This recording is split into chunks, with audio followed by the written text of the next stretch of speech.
안녕하세요. 슬금슬금 스키돌마 채널 운영하는 스키돌마입니다. 주말 잘 보내고 계신가요? 스키돌마라는 그 이름이 뭔지 궁금해하실 수도 있을 것 같은데, 스키돌마는 제가 예전에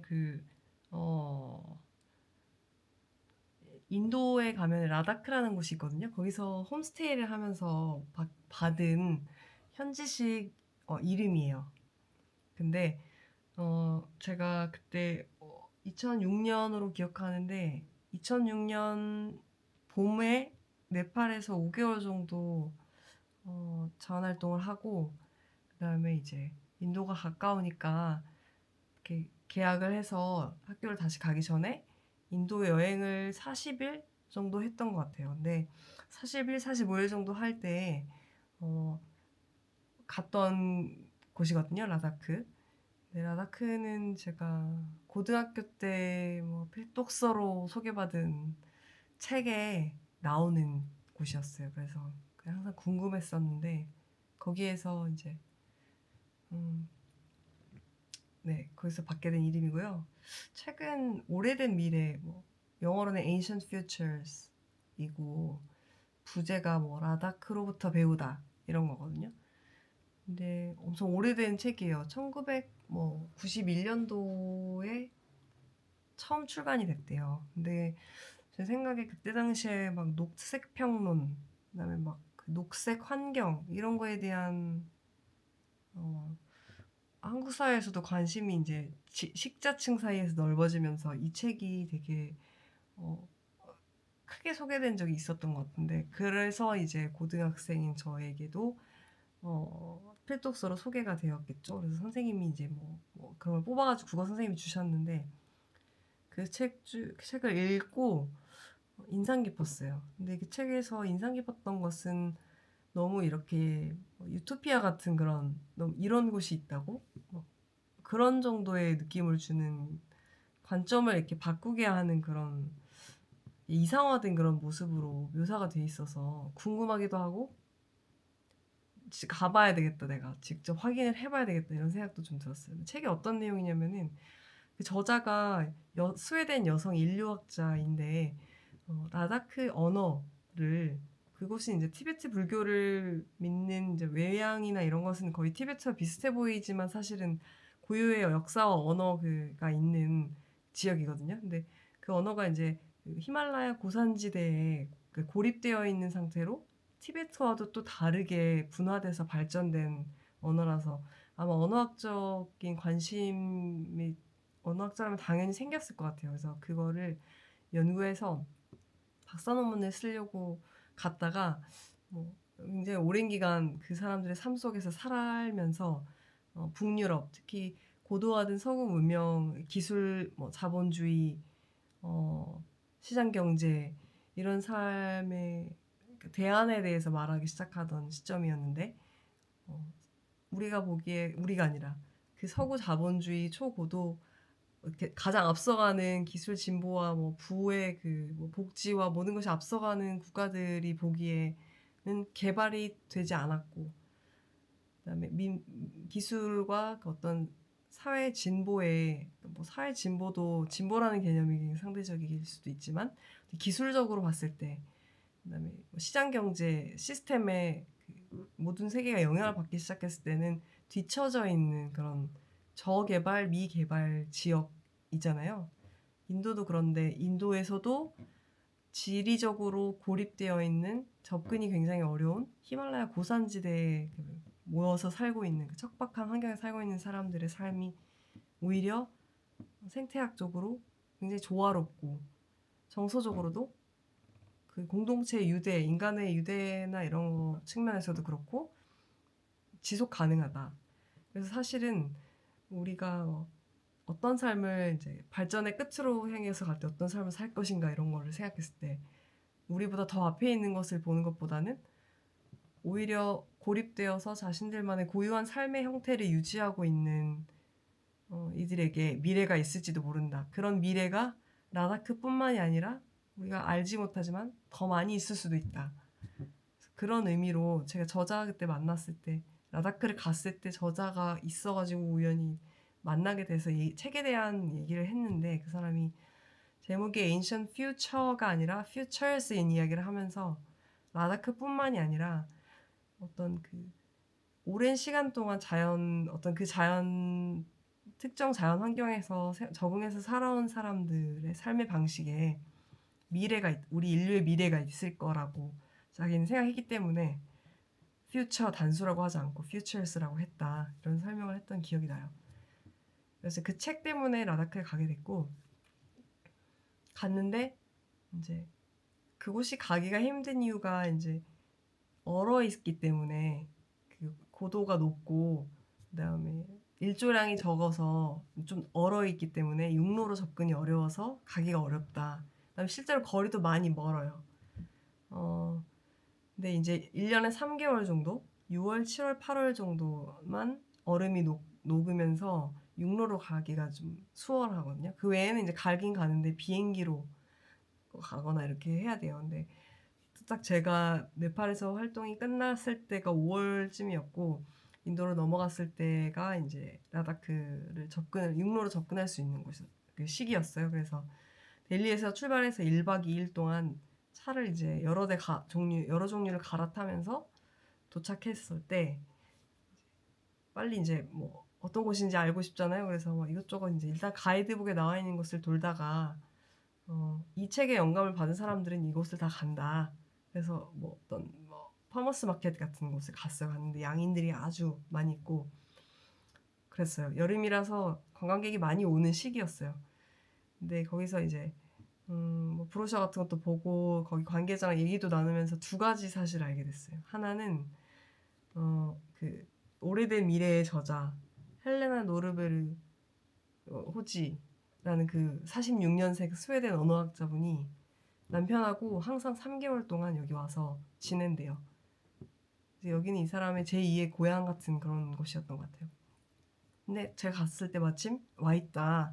그래서 제가 만날 수 있냐 그랬더니 만날 수 있다. 연락처 주겠다. 한번 전화를 해봐라. 그랬고 두 번째는 이제 난 라다크의 삶을 좀 더 이해하고 싶어서 이곳에 오게 됐는데 어떻게 하면 좋겠냐, 어디를 가면 좋겠냐 했더니 팜스테이, 뭐 홈스테이죠 사실은. 그런 그 프로그램이 있다. 그래서 호텔에서 묵는 것보다 그 주민들의 집에서 머물면서 현지 음식도 먹고, 왜냐면 일단은 관광지이긴 하지만 인프라가 그렇게 잘 발달돼서 식당이 여러 가지 있고 막 교통이 잘 되고 이렇게 가고 싶은 대로 다닐 수 있는 그런 곳이 아니니까 만약에 라다크의 삶에 대해서 알고 싶어서 여기 왔다면은 그리고 또 책도 읽고 뭐 헬레나 씨를 안다 그러면은 팜스테이를 추천한다. 그래서 그걸 하게 됐어요. 갔는데 그 집이 또 그 중심에서 그러니까 레라는 라다크 중심 그 도시, 예전에 레 왕국이 있었던 그 고대 그 도시에서 멀리 좀 1시간 반, 2시간 정도 차로 떨어져 있는 또 그 마을이었거든요. 그 마을에서 살게 됐는데 일주일이었는지 4일이었는지 아무튼 한 3박 4박 이상은 지냈던 것 같아요. 소개를 하고 인사하고 이렇게 하는데 그 가족 구성원이 여자가 4명이 사는, 여성이 4명이 사는 집이었는데 할머니가 계시고 이 할머니의 딸이 있고 이 딸의 딸, 그래서 할머니, 엄마, 손녀 이렇게 해서 3대가 살고 있었는데 가사 일을, 농산일을 도와주는 먼 친척이라고 그때 저한테는 소개를 했는데 사실 가사 노동자인 것 같아요.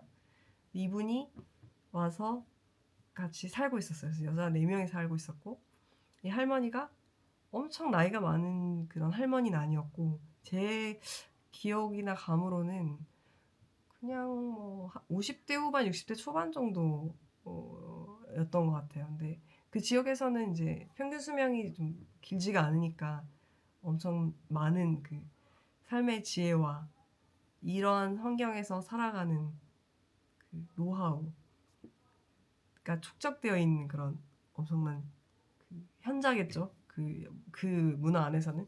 근데 할머니가 저를 보더니 슬기 이름이 너무 발음하기가 어렵다. 그리고 라다크 와서 사는데 라다크 이름도 하나 있어야 되지 않겠냐. 그래서 돌마 해라 이렇게 했어요. 돌마가 힌두교 문화권, 그다음에 불교 문화권에서 이제 알고 있는 여신의 이름이에요. 근데 뭐 타라라고도 하고 돌마라고도 하고 뭐 언어마다 다 달라요. 근데 같은 신을 말하는 경우가 많은데 라다크 티벳에서 굉장히 흔한 이름이에요. 여성 이름 중에 하나예요. 뭐 천주교나 기독교 문화로 치면은 뭐 마리아 정도 되지 않을까 생각해요. 그래서 되게 흔한데 네팔에 가도 그 돌마라는 미들네임을 쓰는 사람, 티벳도 그렇고 라다크도 그렇고 많아요. 돌마가 너무 많으니까 그러면은 너는 슬기 돌마인데 이 할머니가 발음을 잘 못하셔서 스키돌마라고 했어요. 그래서 스키돌마라고 불렸어요. 그래서 그 뒤로 이제 돌아와서 살면서 아이디 만들 때 뭔가 넷상에 핸들이 필요할 때는 스키돌마를 항상 써왔어요. 그래서 뭐 메일도 스키돌마, 뭐도 스키돌마, 다 스키돌마예요. 그래서 그런 이유로 저에게 닉네임이기 때문에 오랫동안 썼던 닉네임이고 저를 또 잘 보여줄 수 있는 제 경험을 또 설명할 수 있는 아이스 브레이킹이 잘 되는 그런 거잖아요. 그래서 채널 이름 그렇게 정했고요.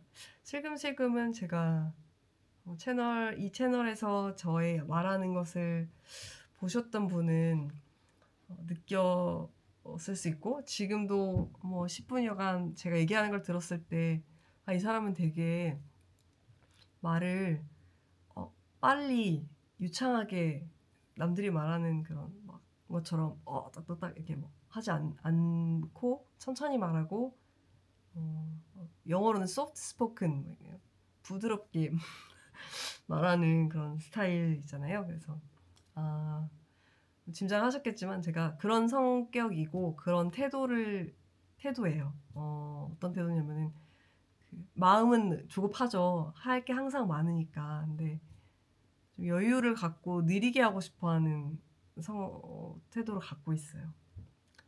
그래서 혼자 있는 거 좋아하고 뭐 이렇게 생각하는 거, 멍 때리는 거 좋아하고 그다음에 책 읽는 거 좋아하고 운동 같은 것도 팀 스포츠보다는 혼자 하는 거 좋아하고 운동할 때 막 옆에서 와 화이팅 화이팅 화이팅 이렇게 막 이렇게 푸시해 주는 것보다는 혼자 알아서 냅두면 나 알아서 잘 하겠다 약간 이런 스타일이에요.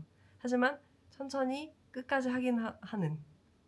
그래서 슬금슬금 그 말에서 저를 표현할 수 있다고 친구들이 생각한 것 같아요. 근데 슬금슬금 여기서 이게 막 조심조심 이런 뜻이나 몰래몰래 이런 뜻은 아닌 것 같고 저의 그런 천천히 옆에서 이렇게 지켜보면 관찰하면서 뭘 또 하면서 시도하면서 뭐 그런 느낌을 저의 캐릭터를 담아서 그렇게 말을 추천을 해주었어요. 그래서 슬금슬금 스키돌마 어떠냐 이렇게 해서 그래서 그렇게 지었고요.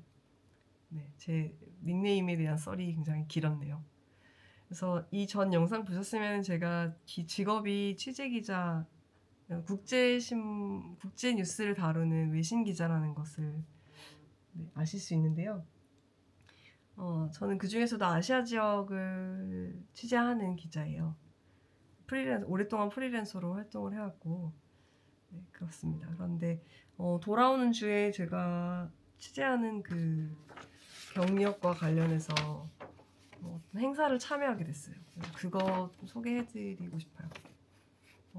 독일의 녹색당 있잖아요. 독일 녹색당.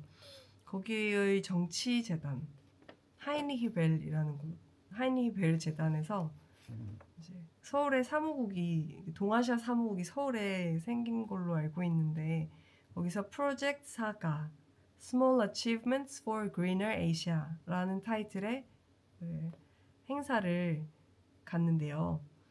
그래서 시작은 기간은 11, 12, 13 월화수 이렇게 3일인데 저는 12일, 13일 이렇게 이틀간 참여를 하기로 했고 12일에 제가 이제 제가 취재한 경험을 한 장면을 나누는 그런 발표를 할 계획입니다. 그래서 오늘은 그 준비를 하다가 소개를 해드리면 좋을 것 같아서 영상을 마련하였습니다.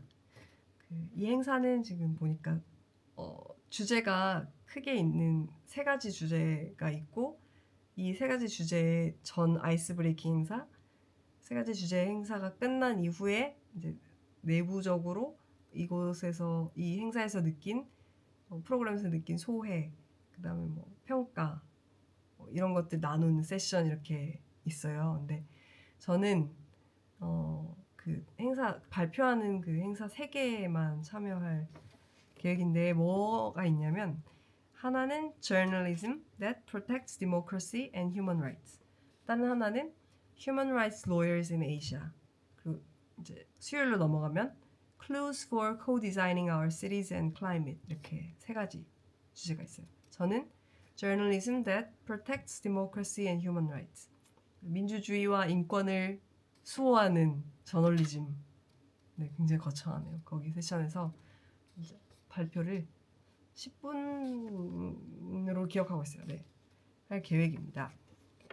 그래서 제가 이거 행사 참여할 수 있겠냐고 연락을 받았을 때 가겠다고 결정한 이유가 아시아에서 활동하는 뭐 기자도 있고 변호사도 있고 그다음에 뭐 환경운동가도 있고 정치인도 있고 이런 분들이 와서 이렇게 네트워크를 할 수 있는 기회라고 저는 생각을 해서 이분들 만나보고 싶어가지고 가겠다고 했어요. 몇 명은 제가 한국에서도 기사를 통해서 접해본 분들이에요. 근데 일단은 한국에서는 제가 보기에 여기 기후 솔루션? 네, 이라는 그 기후위기 대응하는 운동하는 곳에 분이 한 분 이름이 보이고요. 그다음에 또 한국의 녹색당 정치인 분 이름이 보이네요. 그다음에는 뭐 타이완, 필리핀, 인도네시아, 미얀마, 캄보디아, 타일랜드, 말레이시아,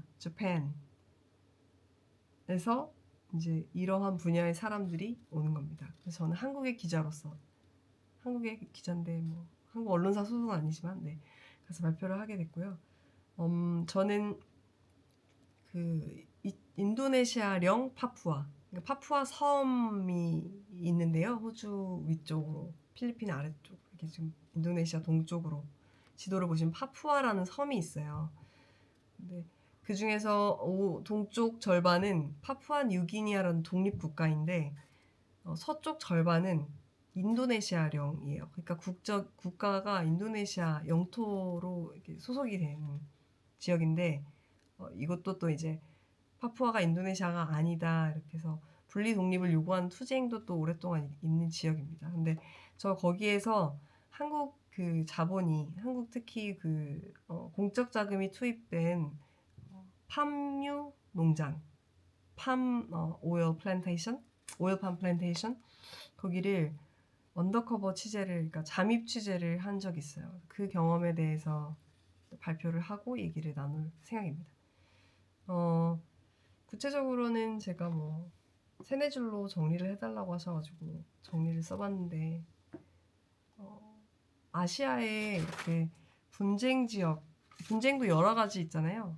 어떤 정치 세력이나 정치 단체 간의 조직 간의 분쟁도 있을 수 있고 자본과 커뮤니티 간의 분쟁이 있을 수도 있고 종교 조직끼리 분쟁도 있을 수 있고 또 국가와 커뮤니티 사이에 또 분쟁이 있을 수 있고 분쟁이 여러 가지가 있잖아요. 근데 여기서 말하는 분쟁, 아시아의 분쟁 지역 했을 때는 뭐 전쟁을 상상하기 쉽지만 분쟁이 이렇게 분쟁과 갈등이 일어나는 이런 지역이 또 항상 보면은 주변부에 있어요. 그러니까 그 중심 수도에서 찾아가기 힘든 교통의 요지에서 많이 떨어져 있는 외곽에 있는데 그런 찾아가기 힘든 외딴 곳에 있는 그런 분쟁 지역을 취재할 때 특히 잠입 취재이고 어떤 외부의 지원 없이 자비로 취재를 할 때마다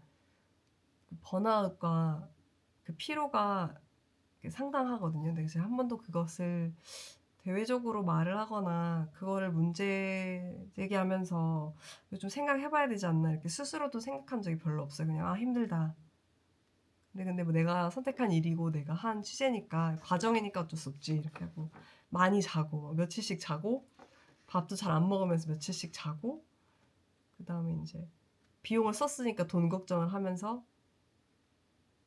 다음 취직 때까지는 거의 뭐 적게 먹고 적게 쓰고 이렇게 말이 좋아서 긴축재정인지 거의 그냥 잘 못 먹는 가난한 삶을 살았다가 또 조금씩 모아진 돈은 또 취재하는데 다 썼다가 뭐 그런 삶을 계속 반복을 하다 보니까 괜찮은 줄 알았는데 나중에는 그게 이제 눈덩이가 되어서 돌아왔어요. 그래서 취재를 할 때마다 엄청난 번아웃을 느끼고 있어요. 그래서 이제쯤은 말할 때가 되지 않았나 이런 생각이 들어서 취재 이후에 그런 것들 우리가 알아야 하는 어떤 우리가 그 나만의 것으로 생각하지 않고 좀 이런 일도 있다는 것을 좀 사람들 있는 데서 좀 하고 싶었어요. 혼자만 이렇게 생각하면 내가 나약한가 뭐 이렇게 생각할 수도 있고 뭐 그런데 당당하게 한번 얘기를 해보면서 그 경험을 말로 한다는 것이 어떤